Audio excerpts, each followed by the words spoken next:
अस्सलाम वालेकुम दोस्तों, कैसे हैं आप सब लोग? खैरियत से हैं? डॉक्टर असगर चिश्ती हाजिर है।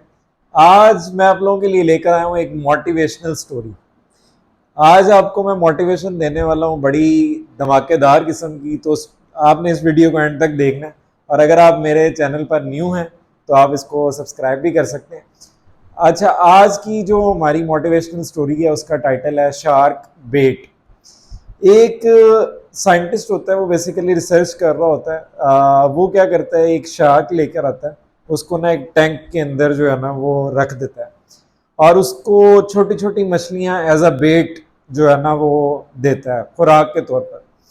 अब वो छोटी छोटी मछलियां उसके टैंक के अंदर डाल देता है, तो शार्क जो है ना वो फौरन, जाहिर सी बात है, उसकी इंस्टिंक्ट है कि उसने एज अ कार्निवोरस एनिमल जो है वो उस पर फीड करेगी। वो फौरन से अटैक करती है उन छोटी मछलियों को और खा जाती है।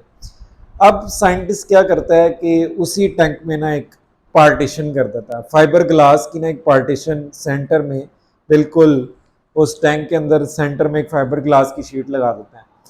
अब क्या करता है, वो शार्क को एक पोर्शन में रखता है और दूसरे पोर्शन में जो है ना वो छोटी मछलियां जो है वो ऐड कर देता है।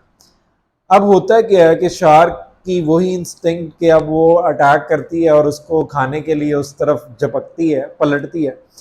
तो क्या होता है कि जब वो खाने लगती है उन छोटी मछलियों को, तो सेंटर में वो फाइबर शीट आ जाती है ऐसे, तो वो उसे टकरा के वापस चली जाती है।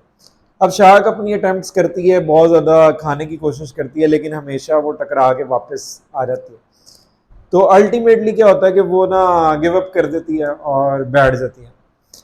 अब होता क्या है कि थोड़े अरसे बाद ना साइंटिस्ट क्या करता है, रिसर्चर जो होता है, वो उसमें से ना वो फाइबर ग्लास की शीट रिमूव कर देता है। अब वो फाइबर ग्लास की शीट जब रिमूव कर देता है तो उसके बाद भी जो शार्क है ना वो दोबारा हमला नहीं करती उन छोटी मछलियों पे। तो इससे हमें क्या सबक मिलता है, इस स्टोरी से हमने क्या सीखा? इस स्टोरी से हम ये सीखते हैं कि बहुत सारे जो लोग हैं हमारे सोसाइटी के अंदर, या हम अपनी बात कर लें, कि हम कोशिश जब करते हैं ना तो सर्टन लिमिट के बाद ना हम गिव अप कर देते हैं। हमारी जो कोशिश है, जो एफर्ट्स हैं, वो कंसिस्टेंट नहीं है, हम लेजी हो जाते हैं। ठीक है, जिसकी वजह से जब हम अल्टीमेटली अपने टारगेट तक पहुंचते हैं तो तब हमें यह रियलाइज ही नहीं होता कि वो एक्चुअल बैरियर वहां पे है ही नहीं। वो शार्क के लिए एक्चुअल बैरियर रिमूव भी कर दिया गया था, फिर भी उसके माइंड में एक बैरियर बन गया था कि नहीं, द बैरियर स्टिल एग्जिस्ट।